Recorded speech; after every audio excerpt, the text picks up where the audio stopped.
About time the Red Sox made this roster move.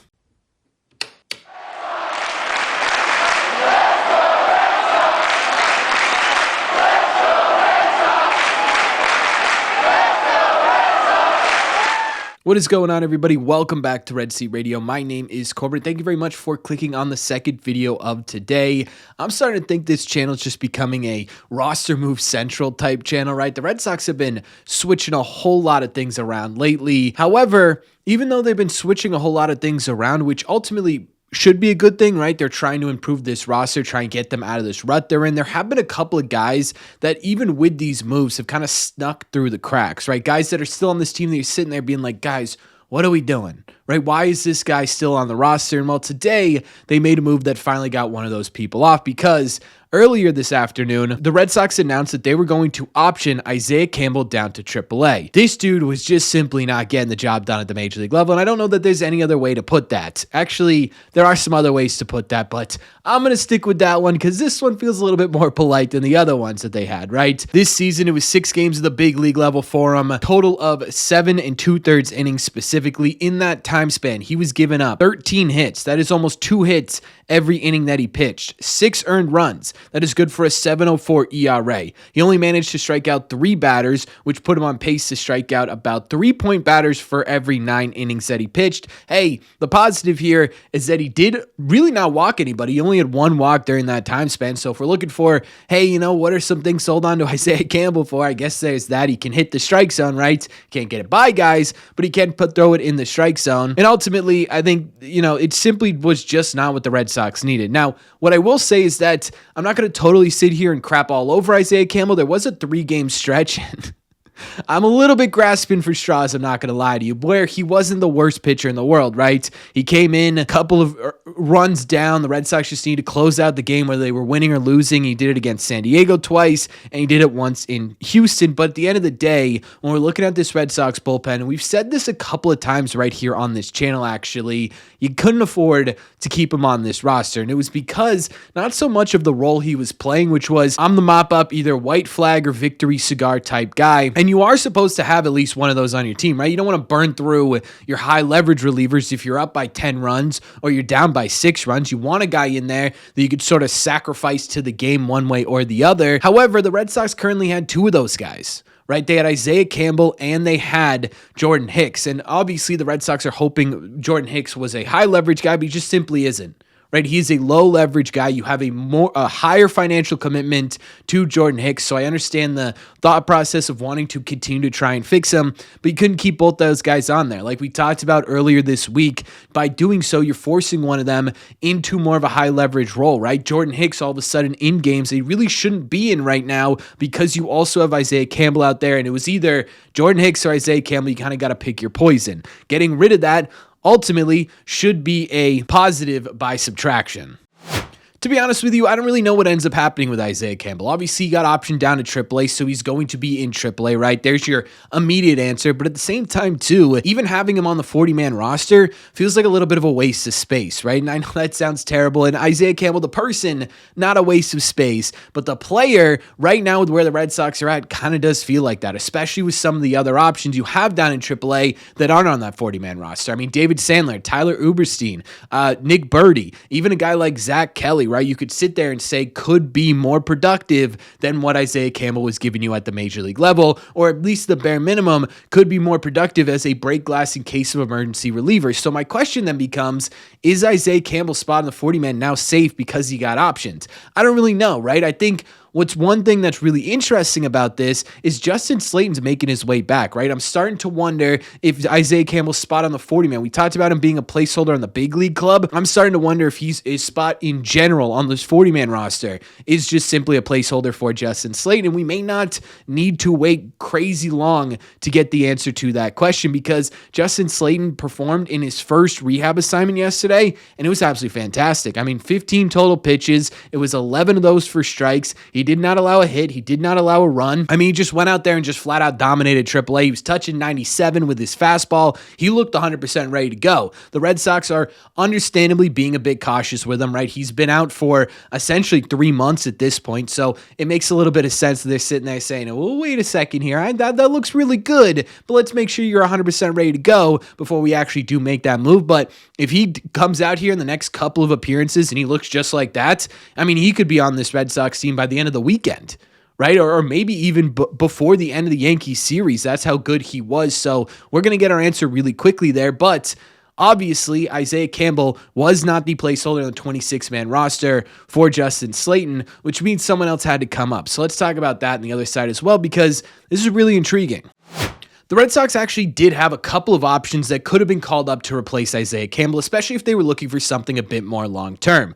Obviously, we just named a few names, and there are probably a couple of others that could have given you, at the bare minimum, something a little bit better than what Isaiah Campbell got you. But the person that they ended up choosing is really, really intriguing, and that was Richard Fitts, who's now getting called back up, according to Sean McAdam. No, not as a starter, but as a bullpen arm. Why is this super intriguing? Well, because for starters, this year, Richard Fitts does not have a single appearance out of a bullpen at any level. Minor league, major league, he has not pitched out of a bullpen. In fact, what makes this more interesting is that the only time in the Red Sox organization that Richard Fitts has pitched out of the bullpen was one singular time in Worcester last season. Of his 24 appearances, 23 of those were starts. He got one appearance out of the bullpen. Now, what makes this even more interesting is that if you go beyond that one singular appearance out of the bullpen, the last time Richard Fitts was a even sporadic bullpen arm was all the way back in college when he pitched at Auburn. So Richard Fitts not only hasn't really been a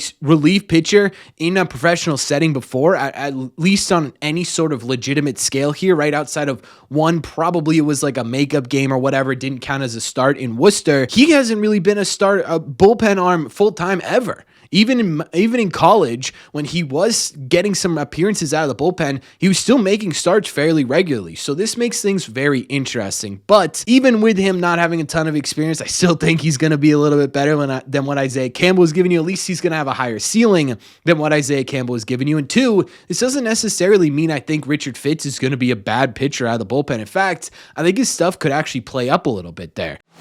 The problem with Richard Fitts wasn't so much they didn't have good stuff. It was just simply he didn't have enough of it. So what was happening is he ended up needing to get sort of this pinpoint control, right? With the slider, with his fastball, because he knew he needed to be, stretched out a bit. He was sort of stepping off the gas a little bit with his fastball. It was still sitting around 95 miles an hour, but we know it can get higher than that, and trying to pound the zone with strikes with those two pitches. And I mean, they were just getting crushed. Specifically, his slider was getting absolutely decimated. I mean, at the major league level this season, his slider was getting hit to the tune of a 340 batting average with a 660 slug. I mean, that is just ugly, right? That is not very good. So how is this going to play up? Well, if it's in shorter bursts, things could be a little bit different, right? All of a sudden, you don't need to sit there and say, okay, I got to save my stuff so I can get to the fifth inning. You just got to get these next 3 batters out, or maybe next 4 batters out, right? That is your only job in the bullpen. It's not to look forward.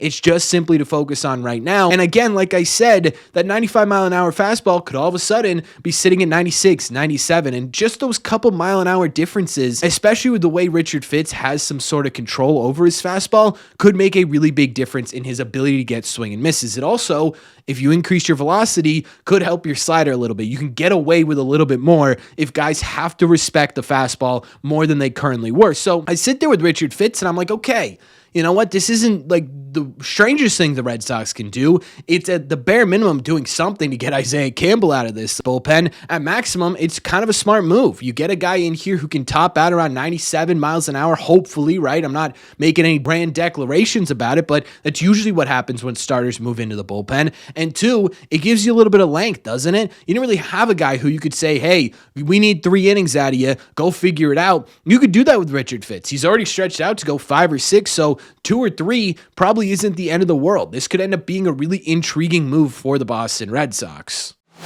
If you couldn't tell, I am a bit intrigued by this, right? I'm very interested to see how this goes for the Red Sox. I don't love the idea that they're experimenting with their bullpen at this point in the season, especially how they've been lately, and especially with how critical it feels like every win from this point on is going to be to the Red Sox chances of making the postseason. But I do like the fact that they're being a bit proactive. I mean, they could have just sat there and said, hey, we're close to Justin Slaten being back. Why don't we just let Isaiah Campbell fester in there and try not to use him until Slaten's good to go? Instead, they were like, no, we're going to try and make the middle to front end of this bullpen a bit more usable than it was with Isaiah Campbell in there. Well, my biggest question with this is this a long-term plan for the Red Sox, or does now Richard Fitts become a placeholder for Justin Slaten, right? Because again, Slaten's not too far away. Are the Red Sox sitting there being like, look, we just need better production for 3 or 4 days and then we can call Slaten back up? Are they sitting there saying, we're going to place Richard Fitts in this bullpen and we're also going to put Justin Slaten in there? Because if that's the conversation, that's the plan here,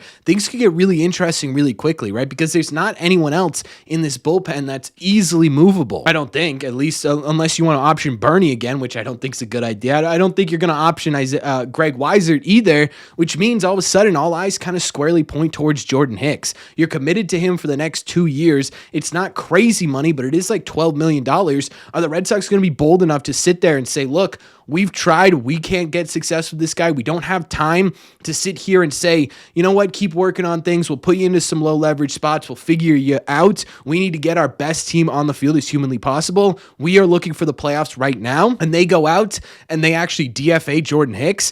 I don't know, right? That would be a really, really interesting move for this Red Sox team. It'd be kind of a bold move, wouldn't it?